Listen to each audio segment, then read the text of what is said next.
Hello friends, welcome to Madhuri passion. ఎలా ఉన్నారు? నేను మాధురి. ఈరోజు మ్యాంగో మిల్క్ షేక్ ఎలా చేయాలో చెప్తాను. దీనికోసం పాలు ఇంకా మామిడి పళ్ళు ఉంటే సరిపోతుంది. ఆల్ఫాన్సో మామిడి పళ్ళు తీసుకున్నాను, అవైతే స్వీట్గా ఉంటాయి. వీటిని కట్ చేసుకొని గ్రైండర్ గిన్నెలో వేసుకోండి. పౌడర్ షుగర్ వేసుకున్నాను, ఇది కూడా ఆప్షనల్, లేదంటే డైరెక్ట్ షుగర్ వేసుకోవచ్చు.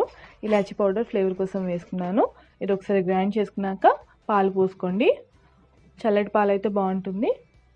దాంట్లోకి అడిషనల్గా ఐస్ క్యూబ్స్ యాడ్ చేస్తున్నాను, లేదంటే స్కిప్ చేయొచ్చు. ఇలా వేసుకొని ఒకసారి గ్రైండ్ చేసుకుంటే మీ మిల్క్ షేక్ రెడీ. అంటే ఈ కన్సిస్టెన్సీ ఉన్నట్టయితే సర్వ్ చేసుకోవచ్చు.